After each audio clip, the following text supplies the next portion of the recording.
اسلام میترسند، اسلام را مخالف میدانند با هواهای نفسانی خودشون.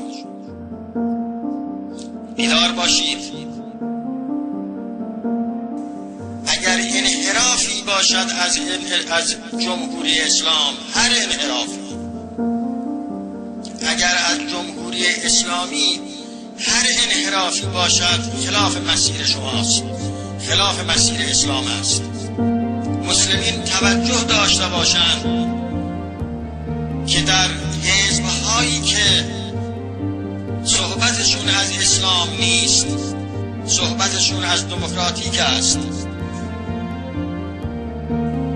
قشرهایی که به اسلام کار ندارند گرچه به آزادی کار دارند.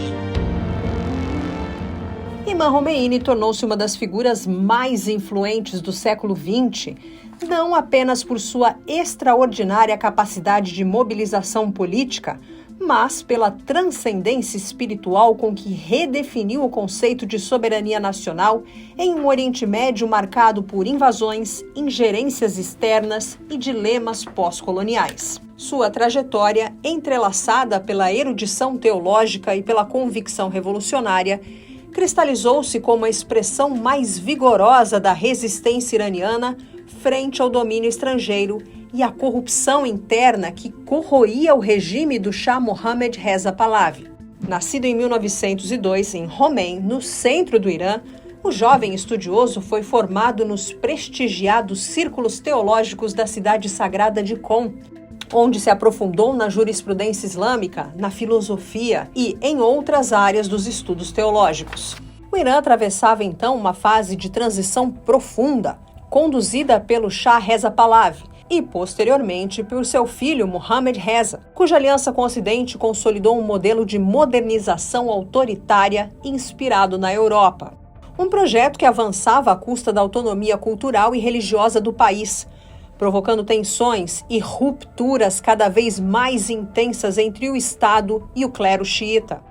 A ascensão de Imam Khomeini como figura política ocorreu no início da década de 1960, quando se destacou como um dos mais severos críticos das reformas da chamada Revolução Branca, nome dado ao programa de ocidentalização impulsionado pelo Shah com o apoio dos Estados Unidos. Para o Imam Khomeini, essas medidas não representavam progresso, mas a erosão das estruturas sociais tradicionais e, sobretudo, a submissão do Irã a uma lógica neocolonial voltada à exploração de seus recursos, especialmente o petróleo. Em seus discursos, denunciava o que chamava de ocidentalização forçada e a dependência econômica e cultural em relação a Washington e Londres, apontando ainda a cumplicidade do regime com o projeto sionista em Israel, o inimigo comum de todos os povos do Oriente Médio. Essas críticas valeram-lhe a perseguição e o exílio, mas também o transformaram em ícone da resistência nacional. E como era de se esperar, a partir de 1978, o Irã entrou em ebulição. O autoritarismo crescente, a desigualdade social, os desaparecimentos, prisões e assassinatos promovidos pela SAVAK, a polícia secreta do regime, além do esgotamento do modelo pró-ocidental, corroeram de vez a legitimidade do Shah. Nesse contexto, Imam Khomeini foi exilado, primeiro na Turquia, depois Iraque e posteriormente na França. Mas mesmo exilado, Imam Khomeini tornou-se a principal voz da resistência iraniana. Ele transformou o próprio exílio em uma base de articulação política global e, por meio de fitas cassete e comunicados clandestinos, suas palavras eram transmitidas para o Irã, moldando uma nova consciência coletiva. Sua retórica denunciava o imperialismo estrangeiro, tanto quanto a tirania doméstica, pois para Imam Khomeini, o descontentamento popular era mais que um fenômeno social. Era uma luta espiritual contra a corrupção, a submissão e a perda da identidade nacional. Ao fundir fé e política, conferiu à Revolução Islâmica um caráter absolutamente original. Não se tratava de uma insurreição marxista, nem de um levante nacionalista clássico, mas de uma mobilização de massas que encontrava na fé islâmica seu eixo de coesão, legitimidade e esperança.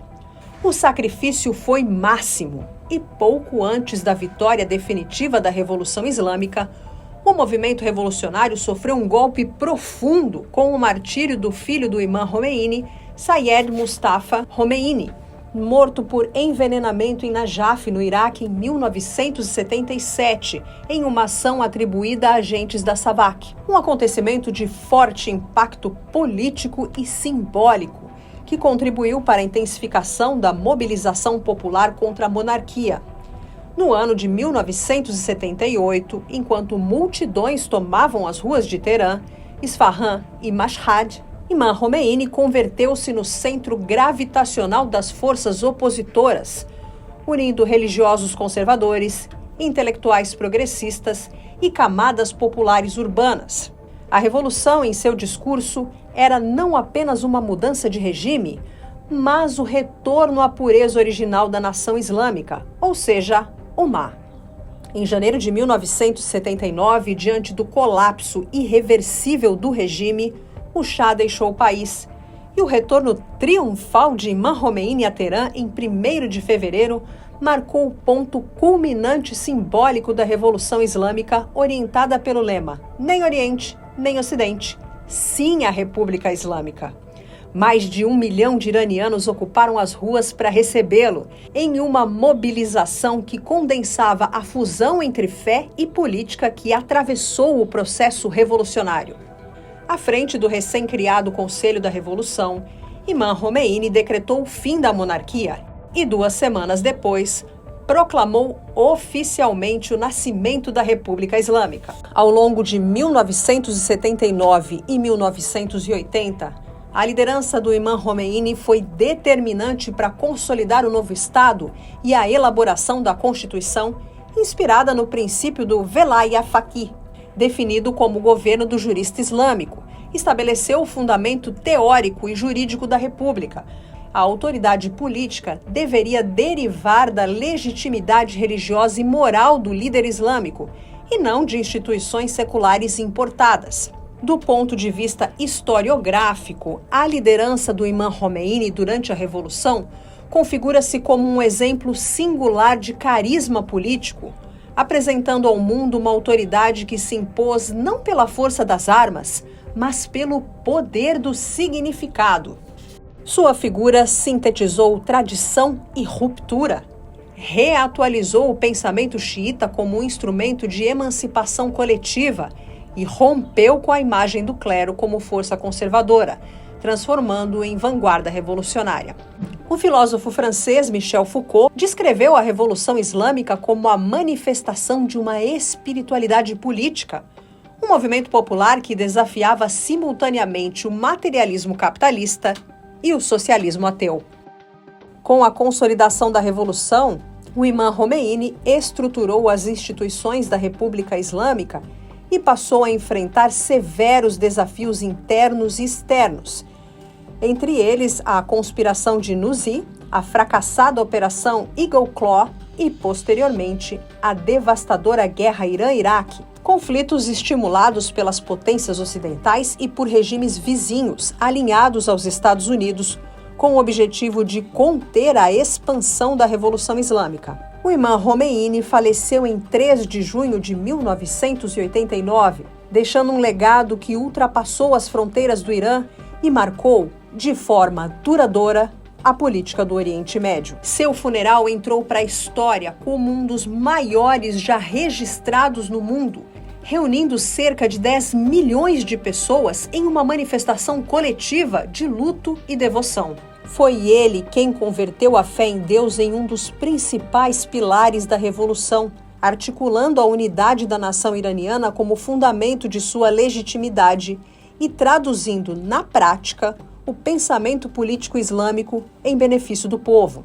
Como afirmou o filósofo iraquiano Sayed Mohammed Bakir Sadr, o Imam Khomeini realizou o sonho de todos os profetas, pois em um mundo que reconhecia apenas 2 grandes potências e 2 caminhos para conduzir a humanidade, ele afirmou uma terceira via, baseada no modelo religioso proposto pelo Islã. Ainda hoje, a figura do Imam Khomeini permanece como uma das mais emblemáticas do século XX, e a historiografia o situa ao lado de líderes como Lenin, Mao Tse-tung e Fidel Castro, não apenas como um chefe de Estado, mas como criador de um sistema simbólico e ideológico duradouro. Em Imam Khomeini, o teólogo e o revolucionário se fundem em um só homem, o arquiteto da identidade moderna do Irã e o enunciador de um novo sujeito histórico no Oriente Médio.